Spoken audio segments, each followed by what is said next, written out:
흥부와 놀부. 옛날 아주 먼 옛날에 한 마을에 두 형제가 살고 있었어요. 형의 이름은 놀부, 그리고 동생 이름은 흥부였어요. 형 놀부는 재산도 많고 가진 것도 많았지만 마음은 차가웠어요. 반면 흥부는 가진 것은 없었지만 언제나 따뜻한 미소를 잃지 않았답니다. 아버지가 세상을 떠나자 놀부는 재산을 몽땅 차지하고 동생 흥부에게는 아무것도 주지 않았지요. 그리고 놀부는 동생 흥부에게 냉정하게 말했어요. 가난한 건 네 탓이야. 더 열심히 노력하며 살아가거라. 이제부터는 우리 헤어져서 각자 살도록 하자. 그날 흥부 가족은 비바람 속에 집을 떠나야 했어요. 배고픈 아이들을 품에 안고 흥부는 말했죠. 괜찮다. 우리 가족은 서로 같이 있잖아. 그게 제일 큰 복이야. 가난했지만 흥부는 늘 누군가를 도왔어요. 마을 사람들이 어려울 때면 자신이 가진 것을 조금이라도 나누었죠. 어느 봄날 흥부는 지붕 아래에서 다리를 다친 제비 한 마리를 발견했어요. 작은 다리 하나가 부러져 있었어요. 흥부는 말했어요. 아이고 불쌍한 생명, 얼마나 아프니? 내가 고쳐줄게. 흥부는 헝겊 조각으로 제비의 다리를 정성껏 싸매 주었어요. 그날 밤 흥부는 아이들에게 이렇게 말했답니다. 작은 생명 하나라도 소중히 여겨야 한단다. 계절이 지나고 가을, 겨울이 지나 따뜻한 봄이 되었어요. 그 제비가 다시 돌아왔답니다. 제비는 부리에 작은 박씨 하나를 물고 와 흥부의 발 앞에 떨어뜨렸죠. 흥부는 놀라며 말했어요. 이게 뭐지? 제비가 뭘 갖다 준 거지? 이거 박씨인가 보네. 흥부는 그 박씨를 정성껏 심었어요. 어느 날 흥부네 마당 한켠에 커다란 박이 주렁주렁 열렸어요. 이야, 올해는 복이 터지겠구나. 배불리 먹을 수 있겠어. 흥부가 박을 보며 환하게 웃었지요. 아이들도 깡충깡충 뛰며 말했어요. 아버지, 박을 타요. 어서 박을 타요. 흥부 아내도 웃으며 부엌에서 나와 말했어요. 그래요. 우리 모두 함께 박을 타봐요. 슬근슬근 톱질하세 짝짝짝짝 손뼉 치고 동동동동 박이 열리면 복이 와요. 복이 온다고요. 그때였어요. 퍽 소리와 함께 박이 열리더니 금은 보화가 쏟아져 나왔어요. 쌀이 넘쳐나고 비단이 펄럭펄럭, 꿀단지가 대굴대굴 굴러나오고 곡식도 새옷도 줄줄이 나왔어요. 아이들은 깜짝 놀라며 소리쳤어요. 와, 진짜 복박이네요. 흥부는 두 손을 모으며 말했어요. 감사합니다. 욕심 부리지 않고 살다 보니 이런 날도 오네요. 아내도 눈시울이 붉어졌어요. 이제 우리도 따뜻하게 살 수 있겠어요. 그날 이후 흥부네 집에는 언제나 웃음소리와 따뜻한 노래가 끊이질 않았답니다. 이 소식을 들은 놀부는 질투에 사로잡혔어요. 놀부가 말했어요. 흥부 녀석이 제비 하나로 부자가 됐다니. 나도 그렇게 해서 더 부자가 돼야겠어. 어느 날 놀부는 제비 한 마리를 잡아서 제비의 다리를 일부러 부러뜨리고 말했어요. 제비야, 어서 나와서 박씨를 물고 와라. 알겠지? 제비는 놀라 달아났지만 얼마 뒤 정말 박씨를 물고 왔어요. 놀부는 신이 나서 박씨를 땅에 심었죠. 드디어 박을 타는 날이 왔어요. 놀부가 흥분된 얼굴로 박을 타기 시작했어요. 자, 이제 금덩이가 쏟아져 나와라! 하지만 퍽! 끼익! 박 속에서 나온 건 금은보화가 아니었어요. 도깨비, 귀신, 뱀, 벌레들이 박에서 우르르 쏟아져 나왔죠. 춤을 추며 놀부의 집을 엉망으로 만들었어요. 그릇이 깨지고 솥이 뒤집히고 돈 대신 재가 쏟아졌어요. 놀부는 울부짖으며 쓰러졌어요. 놀부는 결국 마당 한가운데 주저앉아 말했어요. 아이고, 이게 다 내 욕심 탓이로구나. 모든 걸 잃은 놀부는 결국 흥부의 집을 찾아갔어요. 놀부는 초라한 모습으로 울며 말했어요. 흥부야, 내가 잘못했다. 용서해다오. 그 말을 들은 흥부는 미소를 지으며 말했어요. 형님, 사람이 잘못할 수도 있지요. 중요한 건 이제부터 어떻게 사느냐예요. 그날 이후 놀부는 욕심을 버리고 마음을 고쳐 먹었다고 해요. 진짜 복은 착한 마음에서 피어난다는 걸 알았거든요. 황금알을 낳는 거위. 옛날 아주 먼 옛날에 푸른 들판과 맑은 냇물이 흐르는 조용한 마을에 부지런한 농부와 아내가 살고 있었어요. 그들은 가진 것은 적었지만 서로를 위하며 하루하루를 보냈답니다. 어느 날 아침 농부가 거위를 돌보던 중 깜짝 놀랐어요. 거위 한 마리가 반짝반짝 빛나는 황금색 알을 낳고 있었던 거예요. 농부가 말했어요. 이게 뭐지? 이건 진짜 황금이잖아. 농부는 믿기 어려웠지만 그 알을 시장에 가져다 팔아보니 정말 순금이었답니다. 그날 이후로 거위는 매일 아침마다 황금 알을 한 개씩 낳았어요. 농부는 매일 그 황금 알을 팔아서 조금씩 돈을 모았지요. 이웃 사람들은 모두 부러워하며 말했어요. 저 농부는 하늘이 내린 복을 받았네 그래. 농부의 아내도 행복해하며 말했어요. 이 거위가 우리 집에 복을 가져왔어요. 하지만 시간이 흐를수록 농부의 마음속에는 조금씩 욕심이 자라났어요. 농부는 혼잣말을 했어요. 거위가 하루에 알을 하나씩만 낳으니 부자가 되려면 멀었잖아. 거위 뱃속엔 황금이 더 가득 차 있지 않을까? 그날 밤 농부는 잠을 이루지 못했어요. 눈앞에는 반짝이는 황금알만 떠올랐죠. 다음날 아침 농부는 결국 큰 결심을 했어요. 칼을 들고 거위에게 다가갔지요. 아내가 놀라며 말했어요. 여보, 뭐 하는 거예요? 농부는 흥분해서 말했지요. 이 거위 뱃속엔 황금이 가득할 거야. 하지만 거위의 배를 갈라보니 그저 다른 거위와 똑같이 내장만 있을 뿐 황금은 하나도 없었어요. 거위는 그 자리에서 힘없이 숨을 거두고 말았죠. 농부는 무릎을 꿇고 울었어요. 내가 무슨 짓을 한 거지? 하루에 황금알을 하나씩 낳아주던 그 복을 내 손으로 끊어버렸구나.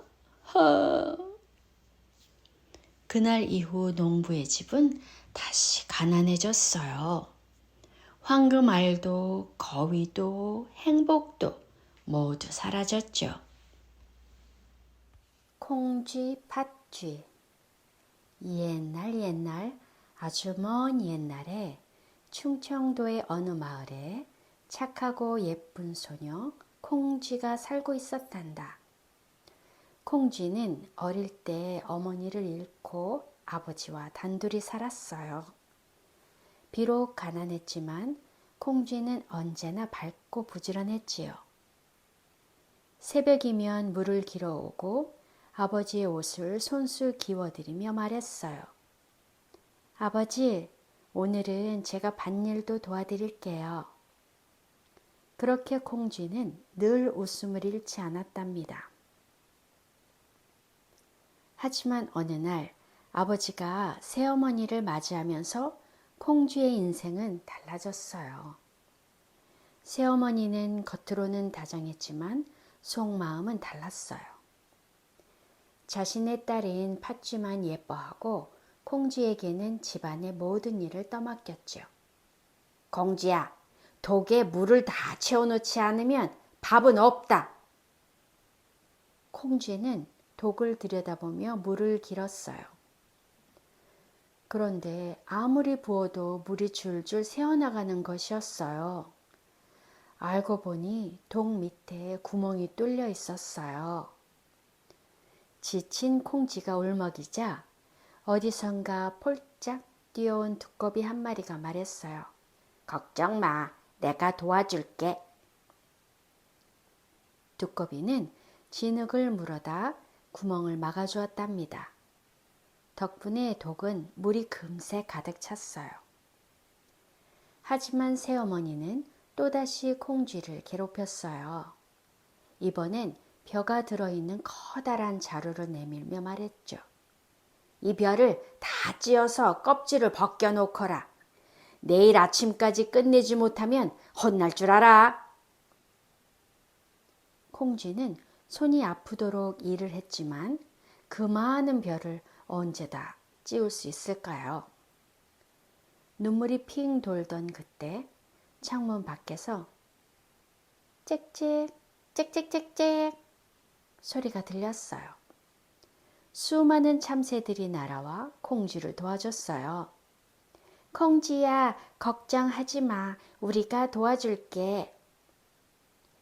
참새들은 벼를 쪼아 그 많던 벼의 껍질을 전부 벗겨주었어요. 콩쥐는 그제야 웃음을 되찾았어요. 며칠 뒤 고을원님 댁에서 잔치가 열린다는 소식이 들렸어요. 새어머니는 팥쥐만 데리고 가며 말했죠. 콩쥐야, 넌 집이나 지켜. 모든 항아리에 물을 채워놓고 밭도 다 메워놓거라. 혼자 남은 콩쥐는 하염없이 울었어요. 나도 잔치에 가보고 싶은데. 그때 하늘에서 눈부신 빛이 나오더니 고운 옷을 입은 선녀가 내려왔어요. 콩쥐야, 울지 말거라. 너의 착한 마음을 하늘이 이미 알고 있단다. 그리고는 반짝이는 비단옷과 꽃신 한 켤레를 건네주었어요.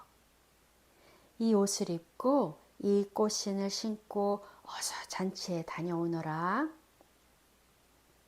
콩쥐는 감사한 마음으로 고개를 숙였어요. 그리고 선녀의 도움으로 눈부시고 아주 예쁜 아가씨로 변했답니다.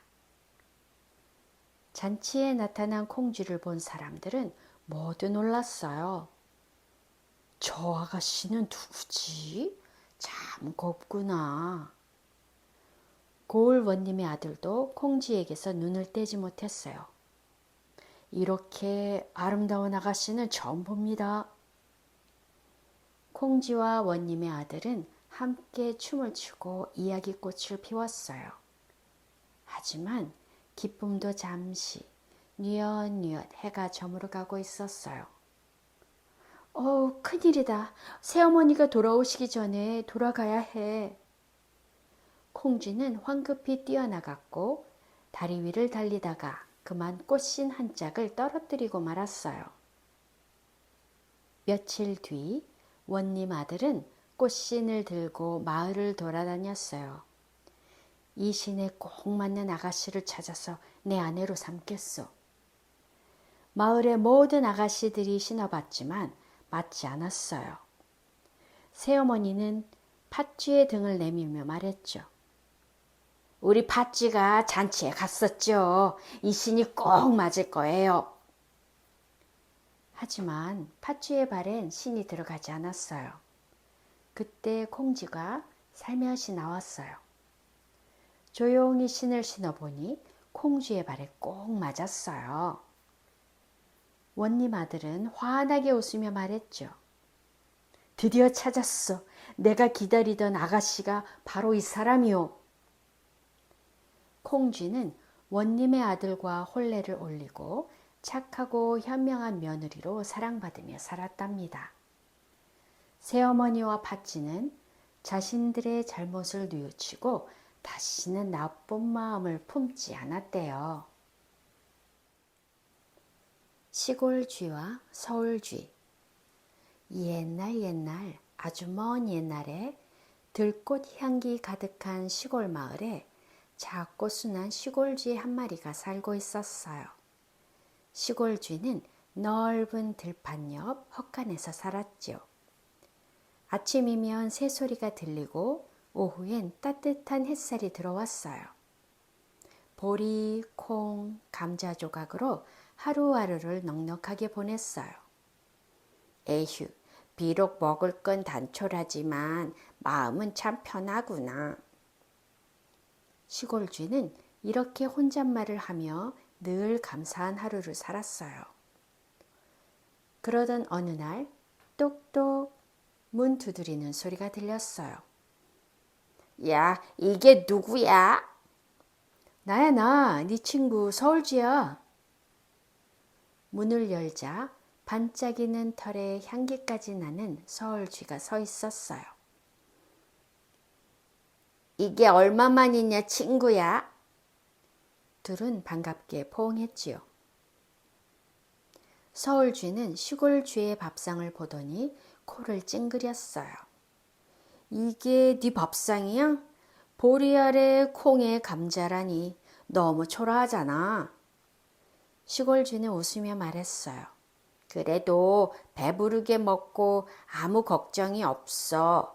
여기선 마음이 편안하단다. 그러자 서울쥐는 어깨를 으쓱 했어요. 편하긴 하겠다만 세상 재미없겠는걸? 내일 나랑 도시로 가자. 내가 진짜 맛있는 걸 먹여줄게. 다음 날 아침 시골쥐는 마음을 단단히 먹고 도시로 향했어요. 도시는 정말 달랐어요. 불빛이 반짝이고 냄새도 향긋하고 사람도 많았지요. 와, 여기가 도시구나. 시골쥐는 눈이 휘둥그레졌어요. 서울쥐가 말했어요. 어서 와, 여기가 내 집이야. 그 집은 커다란 부잣집의 창고 안이었어요. 식탁 위에는 케이크, 치즈, 과자 부스러기까지 산처럼 쌓여 있었지요. 시골쥐는 입을 딱 벌렸어요. 우와, 세상에 이렇게 맛있는 게 있었단 말이야. 두 쥐는 몰래 식탁 위로 올라가 잔치를 시작했어요. 이 케이크 맛 좀 봐. 부드럽고 달콤하지? 세상에 이런 맛은 처음이야. 하지만 그때 갑자기 문이 콱 열리며 커다란 고양이가 들어왔어요. 야옹. 시골쥐는 비명을 지르며 치즈를 떨어뜨리고 도망쳤어요. 숨이 턱까지 차오르고 꼬리는 덜덜 떨렸지요. 서울쥐야, 너는 매일 이렇게 위험하게 사는 거야? 서울쥐는 깔깔 웃으며 말했어요. 그럼 조금 무섭긴 하지만 이렇게 맛있는 걸 먹을 수 있잖아. 그런데 또 쾅! 문이 열리고 이번엔 사람이 들어왔어요. 두 쥐는 재빨리 벽 틈으로 도망을 갔어요. 시골쥐는 무서워서 이제 도저히 도시 생활을 견딜 수가 없었어요. 밤이 깊자 시골 쥐는 서울 쥐에게 조용히 말했어요. 서울 쥐야, 나 이제 내 집으로 돌아갈래. 벌써? 아직 맛있는 것도 많은데? 아니, 나는 무서운 건 싫어. 보리알과 감자라도 마음 편히 먹을 수 있는 곳이 더 좋아. 서울쥐는 잠시 말이 없었어요. 그리고는 작게 웃으며 말했죠. 그래, 네가 행복하다면 그게 제일이지. 잘 가, 친구야. 시골쥐는 달빛이 비추는 들판을 지나 자기 헛간으로 돌아왔어요.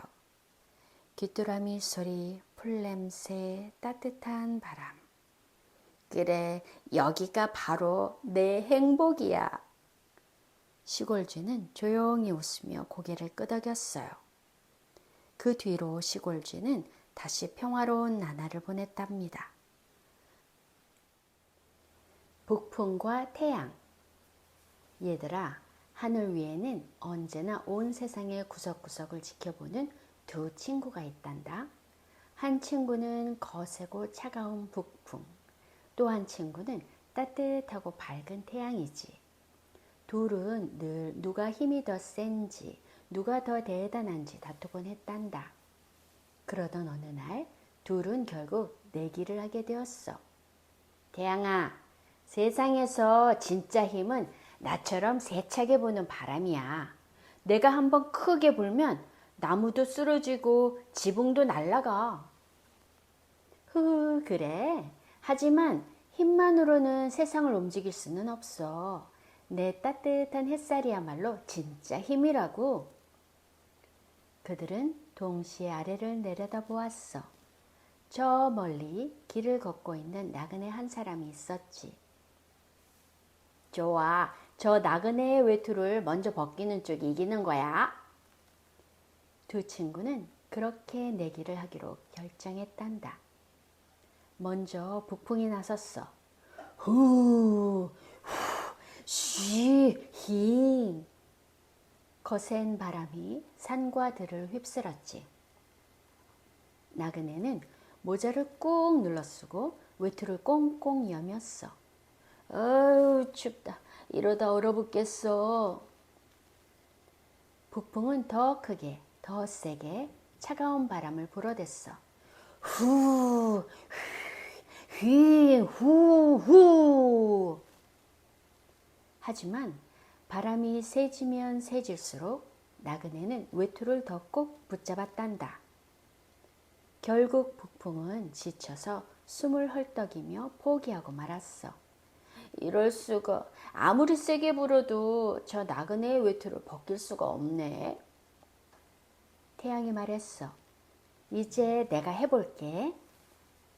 태양은 살짝 미소를 지으며 구름을 걷어냈단다. 따뜻한 햇살이 나그네의 어깨 위로 부드럽게 내리쬐기 시작했어. 아, 따뜻하네. 이제 좀 살겠구만.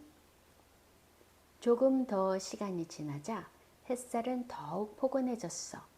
나그네는 외투의 단추를 하나 둘 풀더니 아, 이제 덥네 하며 외투를 벗어서 어깨에 걸었지. 그 모습을 본 북풍은 깜짝 놀랐단다. 태양아, 네가 이겼어. 힘만 쓴다고 해서는 안 되네. 태양이 미소 지으며 말했지. 북풍아, 네가 틀린 건 아니야. 너의 힘도 대단했어. 하지만 사람의 마음을 여는 건 찬바람이 아니라 따뜻한 햇살이라는 걸 오늘 우리는 함께 배운 것 같아. 북풍은 고개를 숙이며 고백했어. 나는 늘 세게만 불면 된다고 생각했는데 이제야 진짜 힘이 뭔지 알겠어. 그날 이후로 북풍은 함부로 세게만 불지 않았어. 추운 날에는 잠시 쉬어가며 사람들이 따뜻한 태양의 햇살을 느낄 수 있게 도와주었지. 이제 둘은 싸우지 않아. 서로 다른 힘을 가진 소중한 친구가 되었으니까. 까마귀와 물 항아리. 옛날 아주 뜨거운 여름날이었어요. 태양이 하늘 꼭대기에 걸려 있고 바람 한 점 없는 들판 위로 까마귀 한 마리가 힘없이 날고 있었지요. 까, 까, 물이 너무 마시고 싶어. 목말라. 까마귀는 며칠째 비가 오지 않아 목이 바싹 말라 있었어요. 여기저기 샘을 찾아다녔지만 마른 땅뿐이었어요. 그때였어요. 저 멀리 햇빛에 반짝이는 물 항아리 하나가 보였어요. 저기 물이 있나 봐. 까마귀는 힘을 내서 푸드덕 푸드덕 날아갔어요. 정말로 항아리 안에는 물이 있었답니다. 하지만 어머나, 물이 너무 깊숙이 있잖아. 부리가 닿질 않아. 까마귀는 온갖 방법을 써봤어요. 항아리를 밀어보기도 하고 부리를 깊이 넣어보기도 했지만 물은 멀리 있어서 마실 수가 없었어요. 이걸 어떻게 하면 마실 수 있을까? 까마귀는 한참 동안 생각했어요. 그래, 힘으로는 안 되니까 머리를 써보자. 주위를 둘러보니 땅바닥에 조그마한 돌멩이들이 많이 흩어져 있었어요. 까마귀는 돌 하나를 부리로 물고 와서 항아리 안에 툭 떨어뜨렸어요. 조금 올라온 것 같은데? 그래, 이 방법이야. 까마귀는 쉼없이 움직였어요. 톡, 톡, 톡. 돌멩이 하나, 둘, 셋, 넷. 시간이 흐를수록 항아리 안의 물이 점점 위로 차올랐어요. 조금만 더, 조금만 더. 마침내 까마귀의 부리가 물에 닿았어요. 시원한 물을 꿀꺽꿀꺽 마신 까마귀는 너무 기뻐서 날개를 활짝 폈어요. 야, 살겠다. 노력하면 길이 보이네. 선녀와 나무꾼. 옛날 깊은 산골 마을에 마음씨고 온 나무꾼이 살고 있었어요. 나무꾼은 늙으신 어머니를 모시며 매일같이 산에 올라 나무를 했지요. 비록 가난했지만 누구보다 성실하고 따뜻한 사람이었어요. 그러던 어느 날이었어요. 나무꾼의 마음에 문득 외로움이 찾아왔어요. 나도 함께 웃고 이야기할 사람이 있으면 좋을 텐데.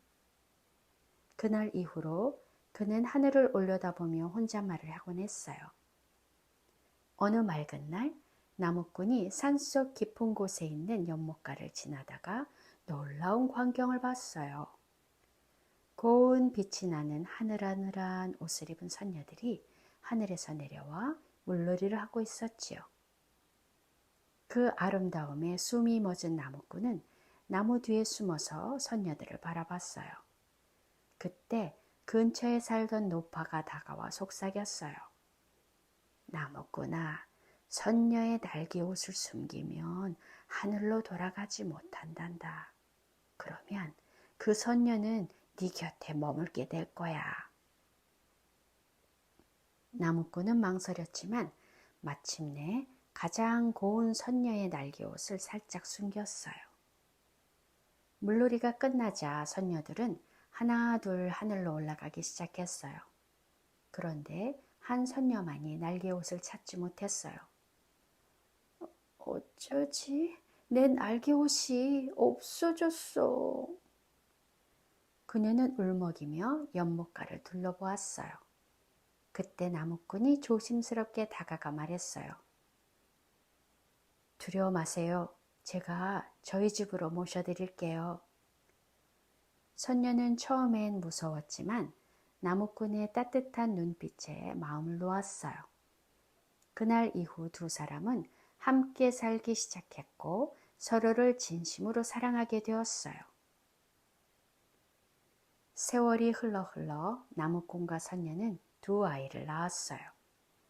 아이들의 웃음소리로 집안은 언제나 웃음이 가득했어요. 선녀는 점점 하늘나라를 잊고 살며 아이들과 남편과 함께하는 이 세상이 너무나 행복했어요. 이제 나는 이곳이 내 집이야. 그녀는 그렇게 스스로 다짐했지요. 하지만 어느 날 운명처럼 일이 벌어졌어요. 선녀가 다락방을 청소하다가 낯익은 천 조각을 발견했어요. 바로 그녀의 날개옷이었어요. 그 순간 하늘나라의 기억이 떠올랐고 그리움이 밀려왔어요. 내 어머니와 언니들이 날 얼마나 찾았을까. 그녀는 잠시 아이들의 얼굴을 바라보며 눈물을 흘렸어요. 사랑하는 당신, 그리고 우리 아이들. 하지만 나는 하늘로 올라가야 해요. 나무꾼이 집에 돌아왔을 때 선녀는 이미 아이들을 품에 안고 하늘로 오르고 있었어요. 선녀, 선녀, 가지 마오, 가지 마시오. 나무꾼의 외침이 하늘로 울려 퍼졌지만 그 목소리는 구름 사이로 사라졌어요. 그날 밤 나무꾼은 별을 바라보며 눈물을 흘렸어요. 그대 없는 이 세상은 너무 쓸쓸하오. 하늘에서 선녀도 매일 슬퍼했어요. 그녀의 눈물이 별빛이 되어 떨어졌지요. 그 모습을 본 하늘의 왕이 말했어요. 그대의 사랑이 진심이로구나. 나무꾼에게 하늘말을 보내 다시 만나게 해주마. 하늘의 하얀 말이 나무꾼 앞에 나타났어요. 이 말을 타고 하늘로 오르시오. 나무꾼은 기적처럼 선녀를 다시 만났어요. 하지만 하늘에 오래 머물 수는 없었어요. 그들은 눈물을 머금고 다시 작별을 해야 했지요. 그날 이후로 나무꾼은 매일 밤 하늘을 올려다보았어요. 저 별빛 속에 그대가 있겠지? 사람들은 지금도 이야기합니다. 하늘에서 가장 빛나고 밝은 별은 선녀와 나무꾼이 서로를 그리워하는 사랑의 별이래요. 두 남자와 곰. 옛날 어느 마을에 둘도 없는 친구가 있었어요. 두 사람은 어릴 때부터 함께 자라며 서로에게 형제보다 더 가까운 친구라고 말하곤 했죠. 어느 날 두 친구는 먼 마을로 함께 여행을 다녀오기로 했어요. 저 숲길을 지나가면 더 빨리 도착할 거야. 그래, 우리 둘이니까 무서울 게 없지. 그렇게 두 사람은 웃으며 숲속으로 들어갔답니다. 그런데 어디선가 어르르릉 하는 낮은 소리가 들렸어요. 나뭇잎이 흔들리고 큰 발자국 소리가 가까워졌지요. 저게 무슨 소리지? 두 친구는 서로의 얼굴을 바라봤어요. 그때 커다란 곰 한 마리가 나무 뒤에서 나타났습니다. 첫째 친구는 놀란 나머지 생각할 틈도 없이 재빨리 나무 위로 올라갔어요. 하지만 둘째 친구는 나무를 탈 줄 몰랐지요. 큰일이다. 이럴 땐 어떻게 해야 하지? 그는 곰이 다가오는 걸 보고 숨을 한번 크게 들이신 뒤 갑자기 땅바닥에 엎드려 죽은 척을 했어요.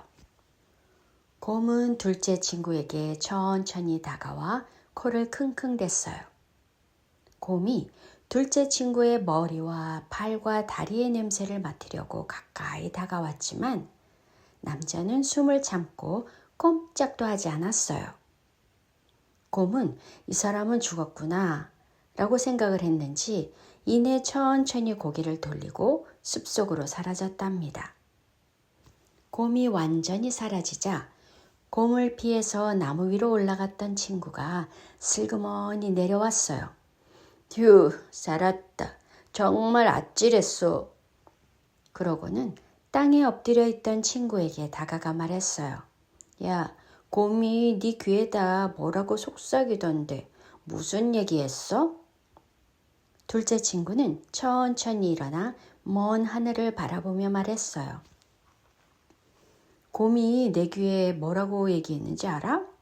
위험할 때 혼자 도망가는 사람은 진짜 친구가 아니라고 했어. 첫째 친구는 그 말을 듣고 얼굴이 빨개졌어요. 부끄럽고 미안한 마음이 들었죠. 그날 이후 진짜 친구는 함께 웃는 사람이 아니라 어려울 때 곁에 있어주는 사람이라는 걸 깨달았어요. 방귀쟁이 며느리.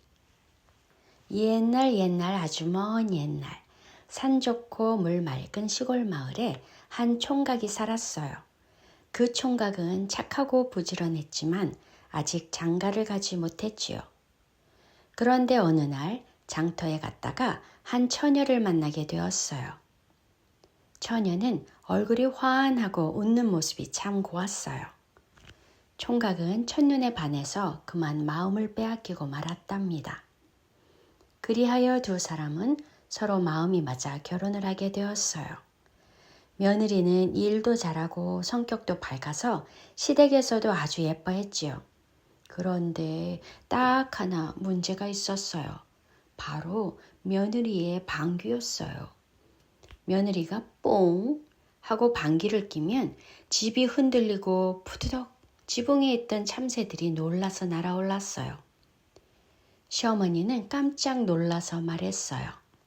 아이고 세상에, 이런 방귀는 처음이구나. 며느라, 너 괜찮니? 며느리는 쑥스러워하며 대답했어요. 예, 저도 모르게 그만. 어머니 죄송해요. 며느리는 부끄러워서 사람들 앞에서는 절대 방귀를 뀌지 않으려고 애썼어요. 하지만 사람이 방귀를 어떻게 계속 참을 수 있겠어요? 그러던 어느 날 손님이 오셔서 점심상을 차리던 중이었어요.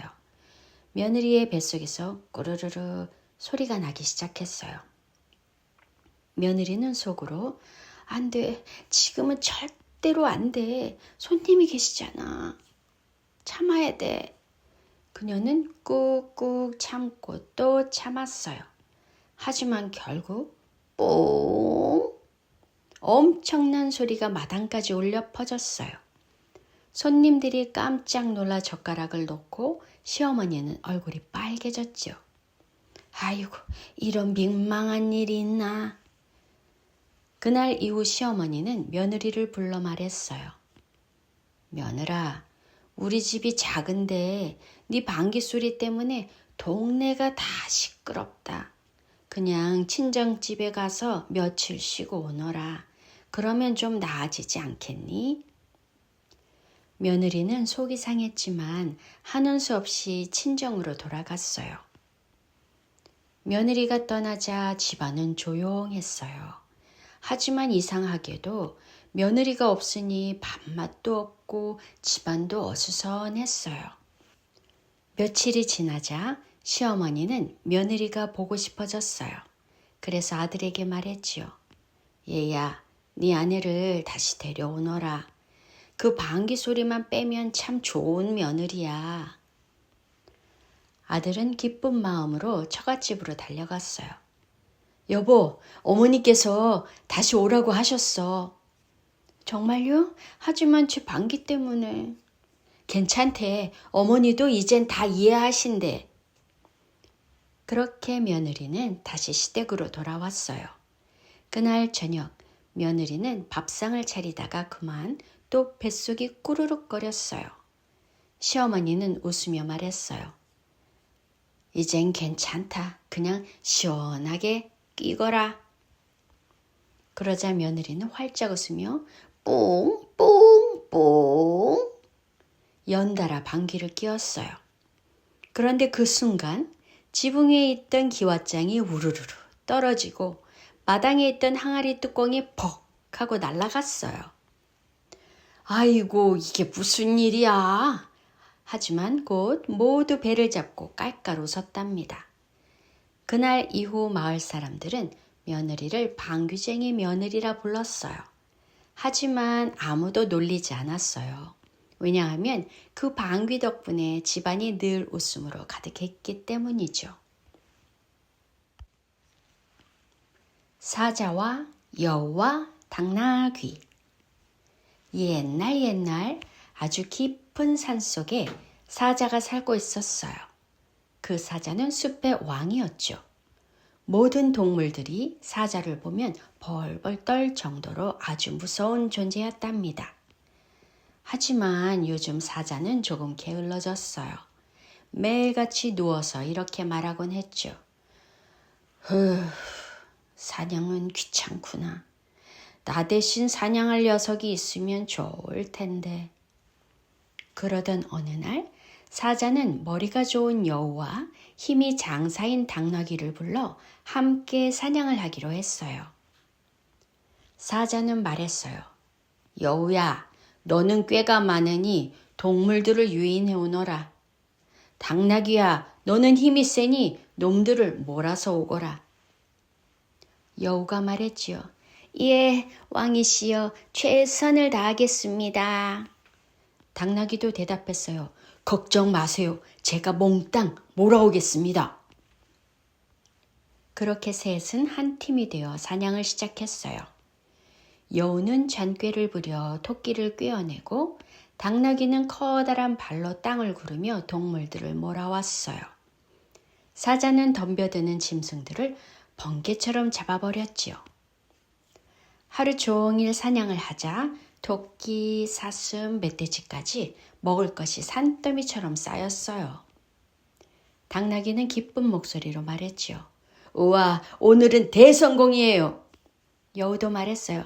정말 많네요. 이제 나눠야겠어요. 사자가 말했습니다. 그래, 당나귀야. 네가 공평하게 나눠보거라. 당나귀는 성실하고 착한 성격이었어요. 그래서 정직하게 아주 공평하게 나눴지요.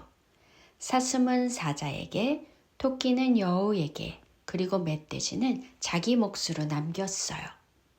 당나귀는 어때요? 이렇게 나누면 딱 공평하죠? 그 말을 들은 사자의 눈썹이 꿈틀거렸어요. 표정이 점점 험악해졌습니다. 사자는 으르렁거리며 공평? 너 감히 나와 같은 몫을 가지겠다고? 으르렁! 쾅! 순식간에 사자가 달려들어 당나귀를 쓰러뜨렸어요. 여우는 그 자리에서 숨을 죽이고 있었죠. 사자가 으르렁거리며 여우에게 말했어요.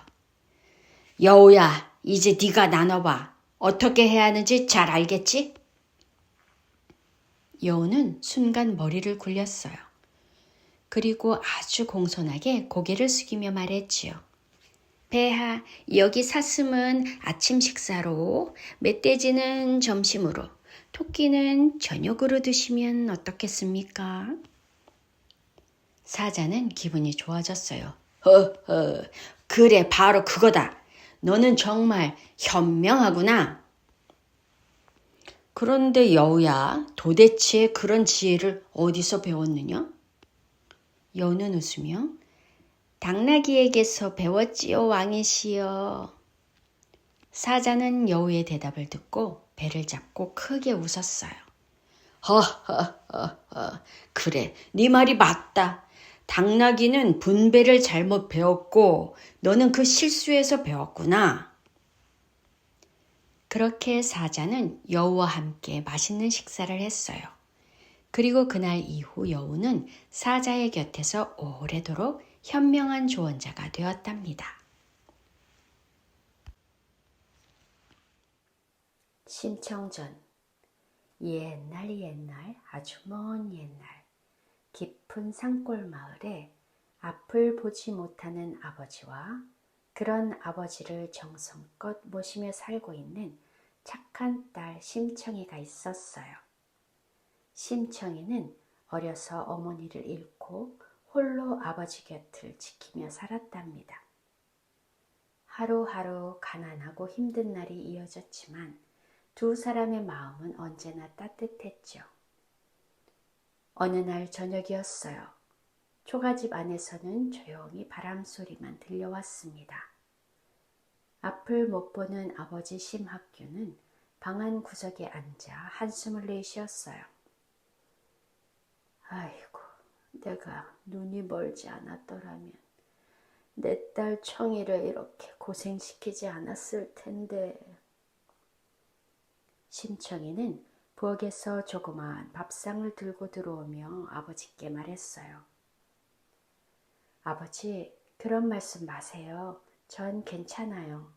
아버지가 계셔서 행복해요. 아버지는 눈이 보이지 않았지만 심청이의 따뜻한 마음을 느낄 수 있었답니다. 다음날 아침, 심청이는 새벽 닭이 울기도 전에 일어나 들로 나갔어요. 무거운 물동이를 머리에 이고 벼 이삭을 묶고 나무를 하며 하루 종일 일했지요. 조금만 더 일하면 아버지께 따뜻한 밥을 지어드릴 수 있겠어. 땀방울이 이마를 적셔도 심청의 마음에는 오직 아버지 생각뿐이었어요. 어느 날 절에서 온 스님들이 마을을 돌며 시주를 받고 있었어요. 심청이는 그들을 향해 정중히 인사했지요. 그런데 스님들 사이에서 이런 이야기가 들려왔어요. 부처님께 공양미 300석을 바치면 그 공덕으로 눈먼 사람의 눈을 뜨게 할 수 있지. 심청의 발걸음이 멈췄어요. 공양미 300석이라니, 그런 큰 돈은 내게 없는데 어떡하면 좋을까? 그러나 아버지의 눈을 뜨게 해드리고 싶다는 마음이 심청의 가슴 속에서 커져만 갔습니다. 아버지께서 눈을 뜨신다면 제 목숨쯤이야 아버지를 위해 희생할 수 있어요. 심청은 고개를 숙이고 조용히 울면서 자신의 목숨을 바치기로 결심했습니다. 며칠 뒤 마을로 들어온 한 무리의 상인들이 심청의 이야기를 듣게 되었어요. 그들은 인당수에 바칠 재물을 구하고 있었지요. 아가씨, 우리 배를 위해서 아가씨가 인당수에 몸을 바치면 우리가 공양미 300석을 아가씨 대신 절에 시주하여 주겠소. 심청은 잠시 눈을 감고 생각했어요. 이것이 아버지를 위한 마지막 길이겠구나. 그리고 고개를 끄덕이며 말했어요. 좋아요. 제 몸을 바치겠습니다. 상인들은 놀라며 물었어요. 정말 괜찮겠소? 네, 다만 절에 아버지 심학규의 이름으로 꼭 공양미 300석을 바쳐주세요. 드디어 인당수로 향하는 날이 되었어요. 하늘은 붉게 물들고 파도는 높이 일렁였지요. 심청은 흰옷을 입고 배에 올랐어요. 뱃사람들이 노를 젓는 소리도 들리고 바람에 스치는 파도 소리가 이어졌어요. 심청은 타고 있던 배의 끄트머리에 서서 조용히 두 손을 모았어요. 부처님, 아버지가 눈을 뜨실 수 있다면 제 목숨을 기꺼이 바치겠습니다. 그리고 그녀는 미소를 지으며 마지막으로 하늘을 바라봤어요. 그날 밤 바람이 거세지고 바다는 소용돌이 쳤습니다. 심청은 그 한가운데 조용히 서서 아버지, 꼭 눈을 뜨세요. 그렇게 말한 뒤 심청은 몸을 돌려 바닷속으로 뛰어들었어요. 커다란 파도 소리와 함께 흰옷을 입은 심청이 물결 속으로 사라졌습니다. 하늘에는 달빛이 부드럽게 비추고 있었어요. 하지만 심청의 생명은 끝나지 않았어요.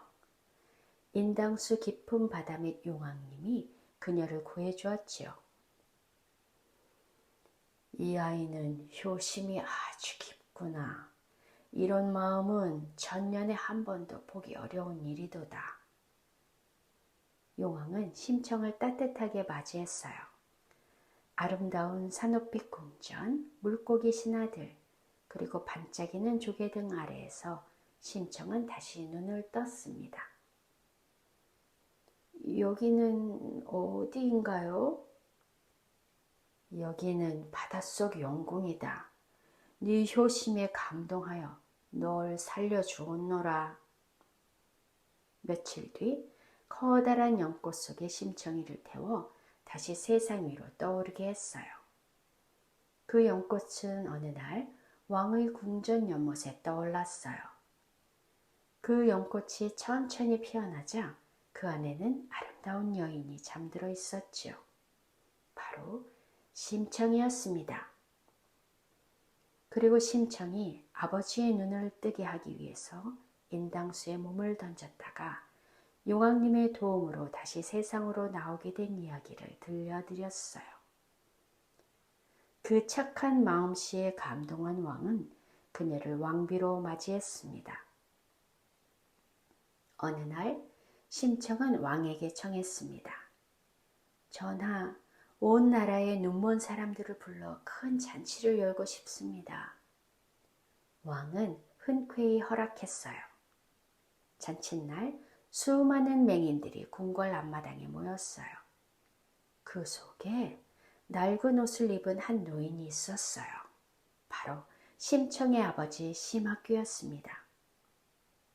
아버지! 심청은 눈물을 글썽이며 외쳤지만 아버지는 그 목소리를 듣고도 믿을 수 없었어요. 이 목소리는 혹시 청이냐? 네, 아버지 저예요. 저 청이에요. 그 순간 아버지의 눈이 번쩍 띄어 세상에서 가장 보고 싶던 딸의 얼굴을 처음으로 보게 되었습니다. 두 사람은 서로를 껴안고 눈물로 행복을 나누었어요. 청아, 내 딸아, 어디 보자. 네가 살아있었구나. 예, 아버지. 이제 제가 보이십니까? 저는 잘 지내고 있었어요. 그날 이후 심청은 나라의 모든 사람들에게 효와 사랑의 본보기가 되었어요. 그 뒤로 신봉사와 심청은 왕과 함께 오래오래 행복하게 살았답니다. 별주부전. 아주 먼 옛날 깊은 바닷속 용궁에는 용왕이 살고 있었어요. 그런데 어느 날 용왕은 몸이 아파서 일어나지도 못했답니다. 용왕을 치료하는 의사가 진찰을 마치고 조심스레 말했어요. 전하의 병은 육지에 사는 토끼의 간을 먹어야 나을 수 있습니다. 그 말을 들은 용왕은 깜짝 놀라며 한숨을 쉬었지요. 토끼라니, 육지의 짐승을 어떻게 바다로 잡아온단 말이냐. 그때 충직한 신하인 별주부가 앞으로 나섰어요. 전하, 제가 육지로 올라가 토끼를 모셔오겠습니다. 용왕은 고개를 끄덕이며 말했어요. 별주부야, 그대밖에 믿을 리가 없구나. 부디 내 목숨을 살려다오. 별주부는 바다를 떠나 힘차게 헤엄쳐 나갔습니다. 깊은 바다를 지나고 파도와 싸우며 마침내 육지에 다다랐지요. 육지에 오른 별주부는 두리번거리며 토끼를 찾았어요. 귀가 긴 동물이 어디 있을까? 그때 언덕 아래에서 당근을 먹고 있는 토끼가 보였어요. 별주부는 다가가서 공손히 인사했지요. 안녕하십니까, 토끼님? 저는 용왕님이 사는 바닷속 용궁에서 왔습니다. 토끼는 깜짝 놀랐어요. 용궁이요? 바닷속에도 왕이 산다고요? 그럼요.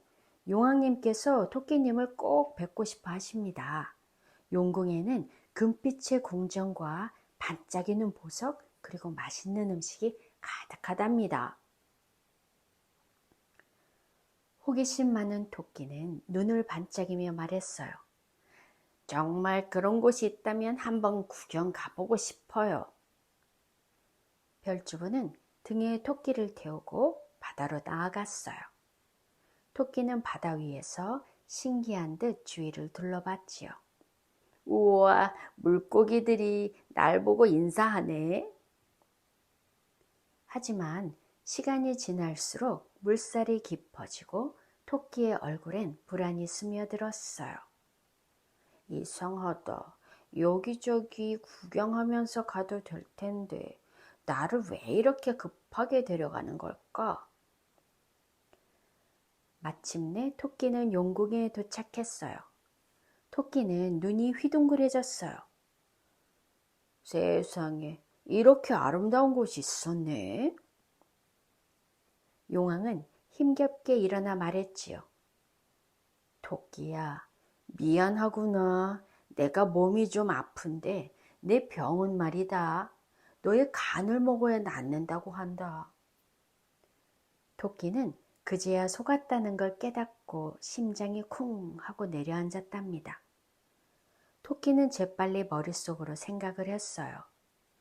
아이고 용왕님, 간은 말이죠. 제가 몸에 넣고 다니지 않습니다. 귀한 물건이라 육지의 나무 밑에 잘 보관해 두었죠. 용왕은 놀라며 말했어요. 그래? 그렇다면 어서 가서 그 간을 가져오너라. 별주부는 안도하며 말했어요. 그럼 제가 모시고 다녀오겠습니다, 전하. 그리하여 토끼는 다시 별주부의 등에 올라 육지로 향했답니다. 육지에 닿자마자 토끼는 별주부의 등을 팍 차고 펄쩍 뛰어내렸어요. 하하, 별주부야, 간은 말이지. 이 몸속에 있지 어디 밖에 꺼내두고 다니겠니? 별주부는 깜짝 놀라 토끼를 붙잡으려 했지만 토끼는 깡총깡총 순식간에 숲속으로 사라졌어요. 별주부는 낙심하며 혼잣말을 했어요. 이럴 수가, 토끼가 도망쳐 버렸네. 용왕님께 뭐라고 말씀드려야 하나? 별주부는 고개를 숙이고 바다로 돌아갔답니다.